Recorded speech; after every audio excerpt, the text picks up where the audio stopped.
Hello বন্ধুরা, সবাই কেমন আছো? আশা করছি সবাই অনেক ভালো আছো আর আমিও অনেক ভালো আছি। এই শীতের সময় হাঁসের মাংস খেতে কিন্তু অনেকেই ভালোবাসে, তবে আমি কিন্তু হাঁসের মাংস খাই না। তোমরা কে কে হাঁসের মাংস খেতে ভালোবাসো আমাকে কিন্তু কমেন্টে জানাবে।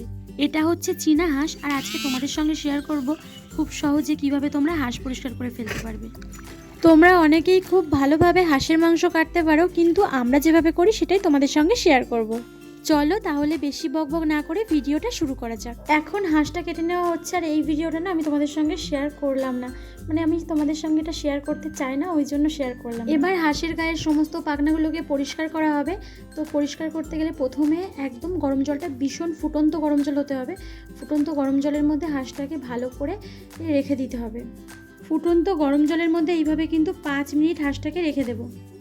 খুব বেশি সময় হাঁসটাকে গরম জলে রাখলে ওর পালকের সঙ্গে ছালটাও উঠে আসবে, ওই জন্য বেশি সময় রাখার দরকার নেই। এবার হাঁসের সব পালকগুলোকে পরিষ্কার করে নিতে হবে। বড় পালকগুলোকে প্রথমে ছাড়িয়ে নিতে হবে, এরপর ছোট পালকগুলোকেও খুব ভালো করে পরিষ্কার করে নিতে হবে। তবে জলের মধ্যে রেখে দেখে নিতে হবে যে পালকগুলো উঠছে কিনা। এবার জল থেকে বাইরে বার করে পালকগুলোকে খুব ভালো করে পরিষ্কার করতে হবে। হাঁসের গায়ে খুব ছোট ছোট পালক থাকে, তো ওই জন্য সমস্যা হয়। ছোট ছোট লোমগুলোর জন্য সময়টা একটু বেশি লাগে। চলো এখন হাঁসের পালকগুলোকে পরিষ্কার করে নিই।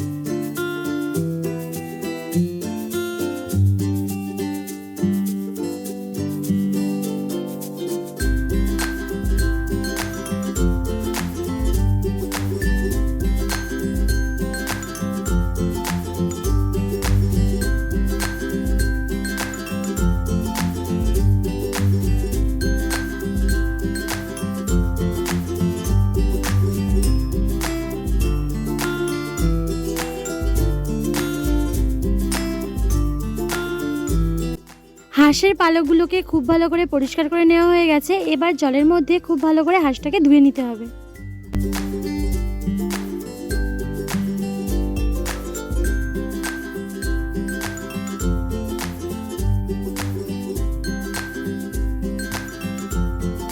হাঁসের গায়ে প্রচুর পরিমাণে ছোট ছোট লোম থাকে, যে লোমগুলো একদমই উঠতে চায় না। তার জন্যে এখানে হলুদ মাখিয়ে নেওয়া হচ্ছে। হাঁসের গায়ে হলুদ মাখিয়ে উনুনের মধ্যে দিয়ে, মানে আগুনের মধ্যে অল্প করে একটু পুড়িয়ে নিতে হবে। হলুদ মাখিয়ে আগুনের উপরে হালকা ছেঁকে নিলে লোমগুলো পুড়ে যাবে।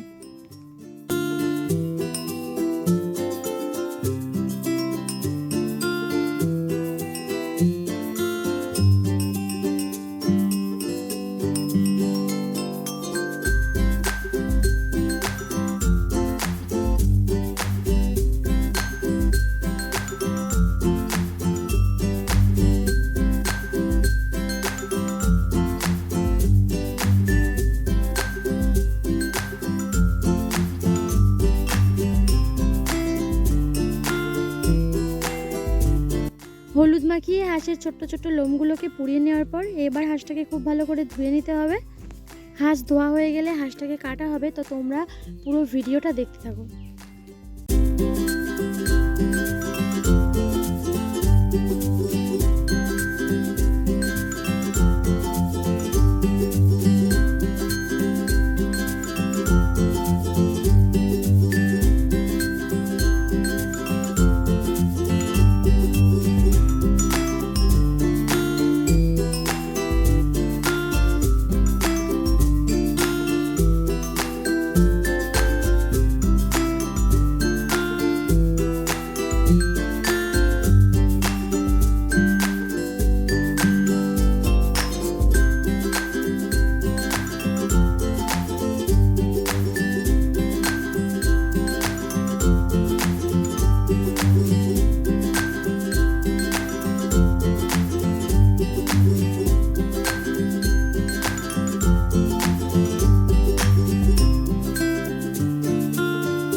আজকের ভিডিওটা এই পর্যন্তই। আশা করছি তোমাদের আজকের ভিডিও ভালো লেগেছে। ভালো লাগলে অবশ্যই ভিডিওটাকে লাইক করে দেবে, তোমাদের বন্ধুদের সঙ্গে শেয়ার করবে, আর নতুন বন্ধুদের সাবস্ক্রাইব করে পাশে থাকা অল নোটিফিকেশান অন করে দেবে।